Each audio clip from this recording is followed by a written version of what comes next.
새로 찾는 21세기 심리학. 이 심리학에 대한 강도, 단순한 심리학에 대한 강독이 아니라 내 마음을 찾고 내가 21세기 이 코로나19 바이러스 팬데믹 시대에서 어떻게 내가 제정신을 가지고 살아갈 수 있을까? 마치 자기 마음을 잃어버려 너무너무 힘들어하는 주위에 있는 사람들을 이해하고 이 땅에서 제대로 살 수 있을까? 혹시 조금이라도 이런 마음을 가지신 분이 있다면 새로 찾는 21세기 심리학 강도, 이 강좌에 여러분들이 참여함으로써 저와 함께 심리학의 역사, 심리 또는 마음이란 무엇인가에 대한 공부를 해나갈 때 여러분들이 스스로 독립된 존재로서 자기 마음의 주인이 될 수 있는 길을 여러분들이 찾을 수 있을 것입니다.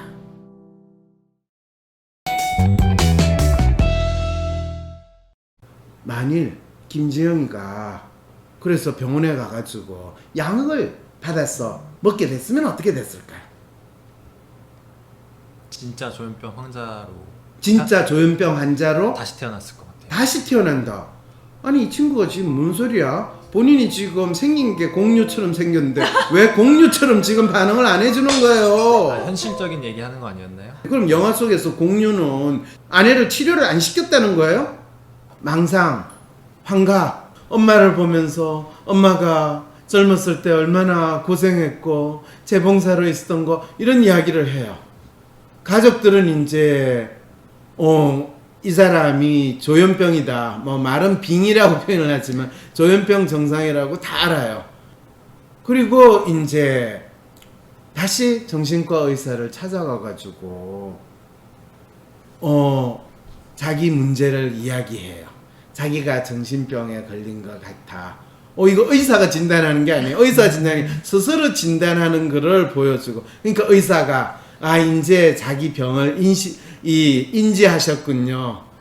자기 문제라고도 안 해요. 자기 병에 대해서 인정을 했다.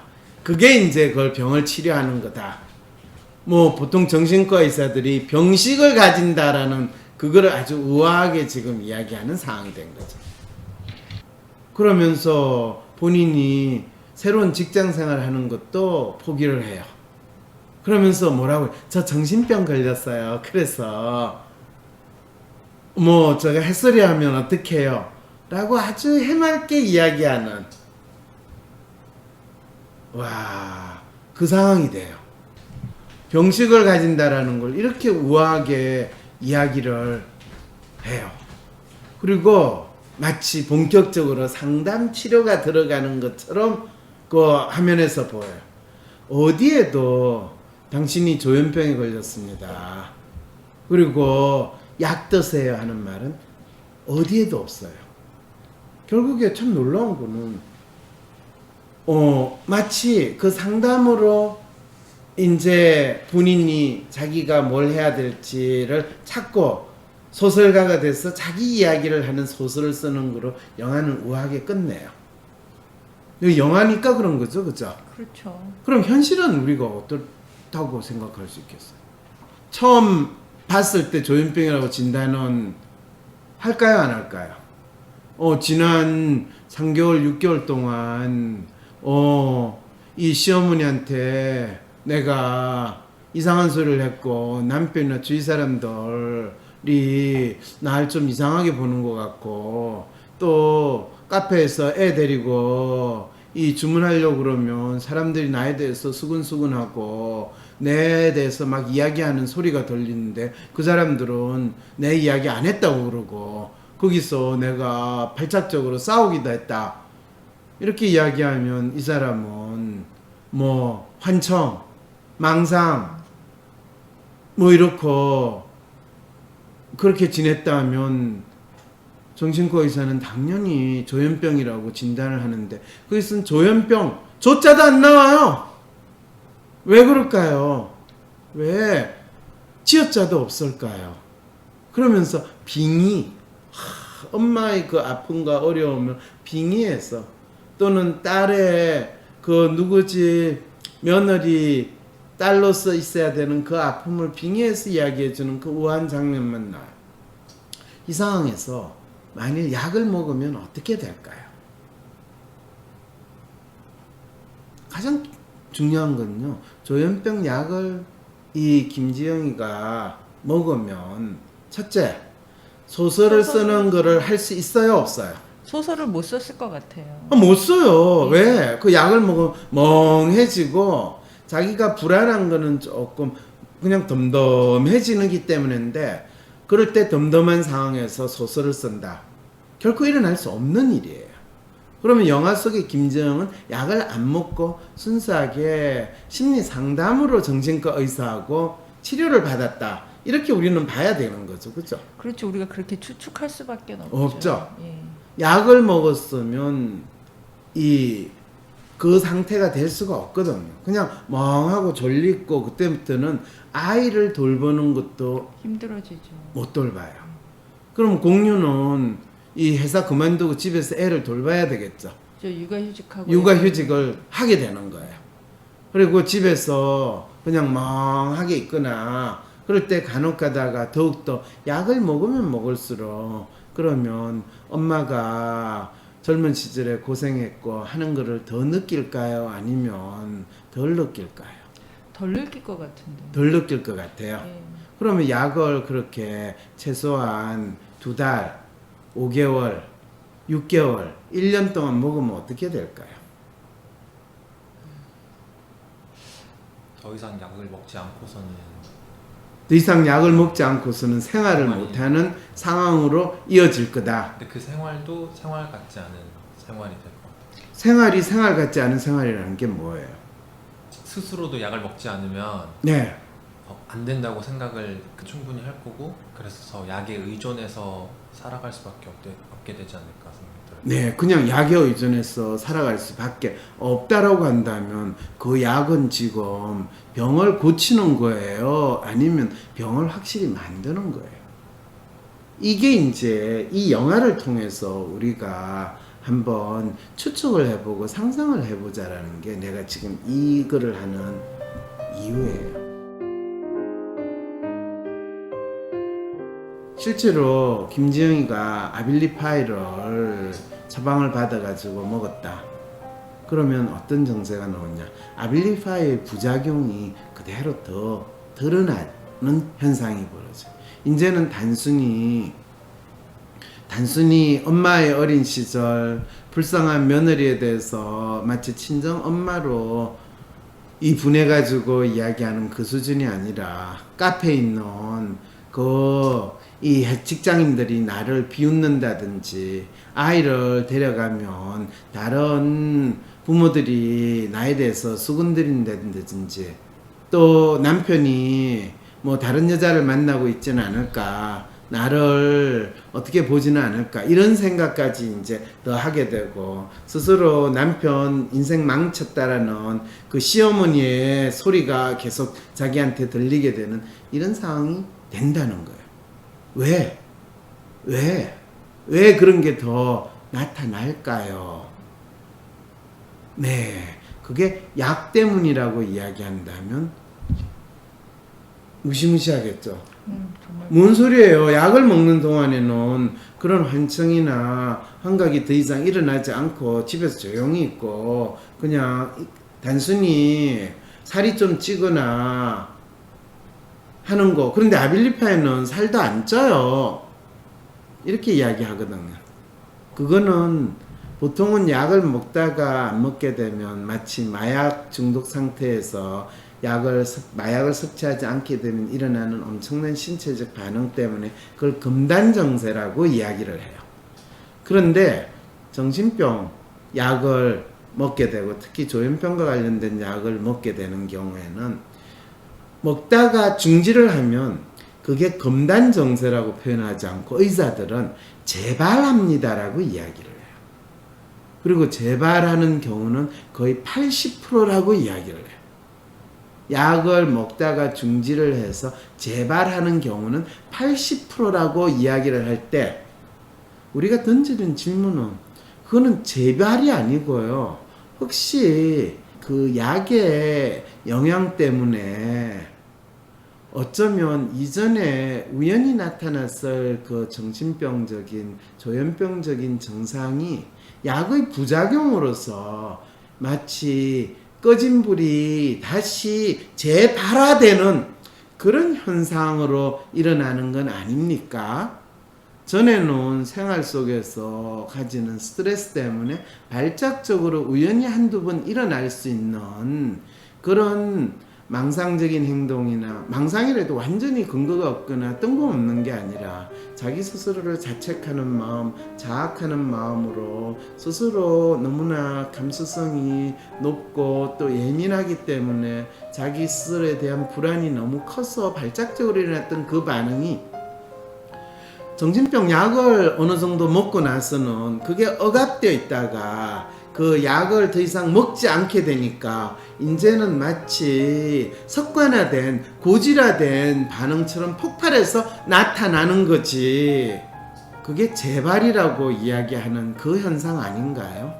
그래서 처음부터 아예 정신병 약을 안 먹고 그 환자를 그 증상을 조금씩 줄이거나 그 증상에 대해서 마음으로 그 환자가 자기 마음을 제대로 살펴보고 자기 마음과 또 다른 사람의 마음에 대해서 더 정확히 잘 알게 되는 방식으로 치료가 이루어졌다면 나도 모르게 내 몸이 그 정신병 약에 중독된 그 행동이 일어나는 일은 없어지지 않겠느냐라는 그런 생각은 해볼 수 없을까요? 해볼 수 있을 것 같아요. 해볼 수 있어요. 예. 왜 그런데 정신과 의사는 약을 먹다가 중지하면 재발이 된다라고 이야기를 하고 그 다음에 그 약을 더 강한 강도로 그 환자한테 먹이고 그리고 그거를 언제 또 재발할지 모른다로 해가지고 1년, 2년, 3년, 5년씩 약을 먹이게 되면 완벽하게 정신병 환자로 이제는 우리 신체에서 눈이 퀭해지고 눈 주위에 다크서클이 생기고 그 다음에 얼굴은 딱 보면 데드 마스크로 바뀌고 이게 완벽하게 정신병 약으로 정신병 환자를 만들어가는 과정이라고 이야기를 한다면 제가 너무 몰라서 이야기하는 걸까요?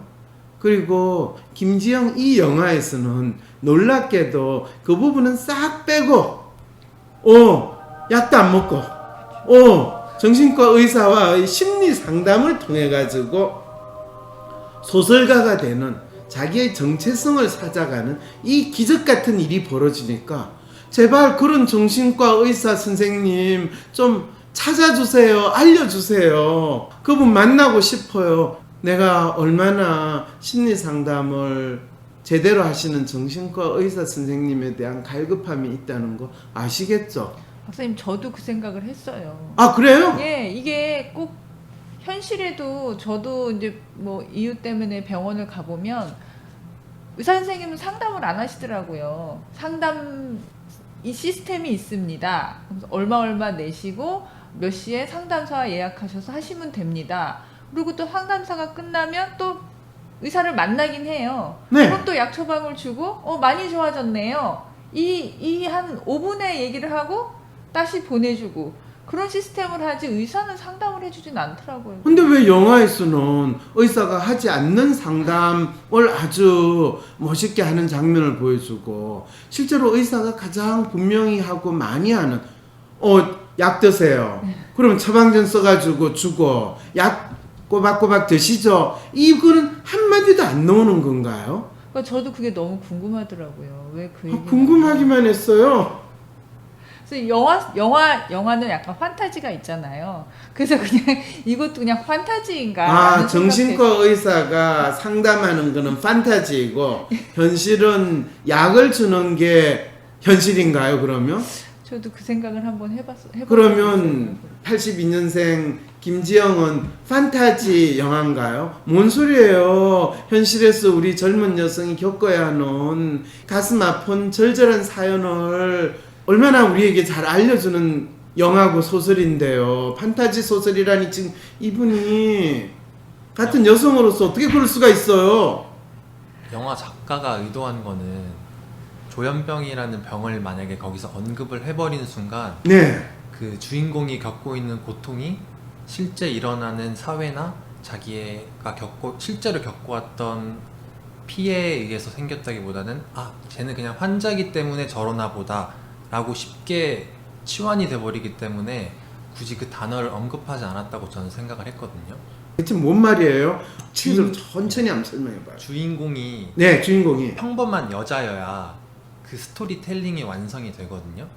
평범한 여자라는 거는 아이 한 명을 출산해가지고 집에서 생활을 하고 그 다음에 시부모와 친정 식구들 사이에서 자기가 역할을 잘하려고 노력하고 그리고 그 애 한 명을 키우는 게 얼마나 힘들다라는 거를 많은 사람들한테 공감받고 인정받고 싶은데 너 일도 안 하고 애 한 명 그 키우는데 뭐가 힘들다고 그러냐. 이 밖에 나가서 일하는 사람들은 그거보다 더 죽을 맛이야. 그러면서 애 한 명에게 전전긍긍하고 그걸 못하는 거 그건 너 맘충 아니냐. 이런 소리를 듣는 그 평범한 주부, 가정주부의 그 안타까운 마음을 잘 드러내는 주인공이어야지. 그렇지 않고 얘가 그냥 가정주부로 애 한 명 키우고 있는데 조현병에 걸렸다. 그래서 애가 완전히 망상적 사고를 하고 이 환청이 들리고 이상한 소리를 해대면 그건 내가 잘못된 거고 네 신경이 잘못되니까 그건 네 잘못이야. 네가 약하게 태어났거나 네가 불량품의 신체를 가졌기 때문에 그런 거지 라고 하면서 그 사람의 문제로 돌려버리기 때문에 결코 조현병이나 어떤 정신병이라고는 주위에 있는 사람들은 다 생각하더라도 영화에서는 결코 언급을 하면 안 된다. 네. 그 말인가요? 네, 조현병이라는 라벨을 주인공에게 붙이는 순간 그 여자는 주인공은 평범한 여자에서 완전히 특별한 여자가 되는 거야. 네, 환자가 돼버리기 때문에 조커 같은. 네, 조커는 그럼 조현병, 당신 정신병이 걸렸으니까 약 먹으세요라는 게 영화에 나왔으니까 아무도 자기가 조커와 감정이입을 하고 조커처럼 살아간다는 생각은 하기 힘든데 82년 김준성 저거는 제 문제가 아니라 바로 내 문제야. 나도 저렇게 힘들고 어렵게 살아. 이런 내용을 이야기를 하지 않겠느냐. 맞습니다. 네. 조현병이라는 환자로 그 사람을 바꿔버리면 안 되고 끝까지 평범한 여자로서 그 그 이 이야기를 사회에서 마무리를 해야 부당한 이 피해를 당하고 이 부당한 상황에 있는 불쌍한 사람이니까 누구나 그 사람하고 공감을 할 수 있으니까 조현병이라 하더라도 조현병이라 부를 수 없는 길동의 마음으로 이 작가는 이 영화 시나리오를 썼다 이거네요. 네, 저는 그렇게 생각했습니다. 한국 영화는 역시 기생충으로 살더라도 결코 기생충이라고 부르지 말고 그런 상황이라는 거죠. 코로나 블루 극복을 위해 WPI 검사 쿠폰을 전폭 지원합니다. 코로나19로 어려운 시기를 보내고 계신 여러분들, WPI 상담 코칭 전문가에게 WPI 프로파일 분석과 심리 상담도 받아보세요. 자신에 대해, 스트레스의 원인에 대해 정확하게 파악하면 마음의 위안을 넘어 극복의 기회로 발돋움할 수 있답니다. 화상 상담과 대면 상담 모두 가능하니 부담 없이 성함, 연락처, 고민 사연을 wpipc@naver.com으로 보내주세요. 주변에 심리 상담을 권하고 싶은 지인이 있다면 WPI 무료 상담 이벤트를 소개해주세요. 마음의 다독임이 절실한 지금 WPI 쿠폰 증정 무료 상담을 기회로 어떤 위기에도 흔들리지 않는 단단한 마음을 만들어보세요. 궁금한 점은 위즈덤 센터로 연락주세요. 코로나로 인한 비대면 시대. 얼굴을 마주하지 않고 일한다고 대인관계 스트레스가 없는 것은 아니죠. 이럴 때일수록 보지 않고도 상대방에 대해서 알 수 있는 능력이 더 필요하겠죠? 검사 한 번으로 그 사람의 성격을 훤히 알려주는 WPI 성격검사. WPI 상담 코칭 초급과정 워크숍에 참여하셔서 WPI를 활용하여 얼굴을 안 보고도 다른 사람을 이해하고 파악하는 방법뿐 아니라 WPI를 직장에서의 업무 능력이나 비즈니스에 활용하는 방안에 대해서도 배워보세요. WPI를 활용한 통찰력 있는 상담가가 되고 싶으신 분들도 WPI 상담 코칭 초급과정 워크숍에 참여하셔서 WPI 상담 코칭 전문가로서의 첫 발을 떼어보시기 바랍니다. 10월 17일 WPI 초급과정 워크숍에 참여하시면 하루 8시간 동안 황상민 박사에게 WPI에 대해서도 배우고 자신의 관계 및 인생 고민에 대해 1대1 성격 맞춤별 코칭도 받을 수 있답니다. 자신에 대해서, 타인에 대해서, 그리고 삶에 대해서 더 알고 싶으신 분들, 상담가로서 제2의 인생을 꿈꾸시는 분들, 10월 17일 WPI 상담 코칭 초급과정 워크숍이 여러분을 기다리고 있습니다. 지금 빨리 신청하세요. 어떻게 해야 할지 모르겠어. 점이라도 볼까? 점보다 더 용한 검사 있는 거 몰라? 무슨 검사? WPI 검사. 내 삶의 해답을 원할 때 비과학적인 점이나 서주가 아니라 과학적인 검사 WPI에서 제대로 된 맞춤 해답을 찾아보세요. 검사는 황상민의 심리연구소 사이트에서 하실 수 있습니다. 황상민 박사님과 1대1 비공개 상담을 할 수 있다고요? 비슷한 WPI 프로파일, 상담 사연을 봐도 알 수 없었던 자신의 본질적인 문제를 파악하고 생각지도 못했던 실용적인 해결 방법을 얻으실 수 있습니다. 자기 삶의 통찰을 얻으시고 반복되는 문제에서 벗어나 원하시는 삶을 살아가세요. 관련 문의는 위즈덤 센터로 연락 바랍니다. 때론 귀여움으로, 때론 멋진 스타일로, 때론 호통으로, 또는 날카로운 통찰로, 때론 허당미까지 당신의 불면을 밝혀줄 황상민의 심리상담소가 훨훨 날아갈 수 있게 작은 약속이 모여 응원해주세요. 후원해주세요. 당신의 후원으로 쑥쑥 크는 황심소. 해피 나눔을 통해 후원 가능합니다.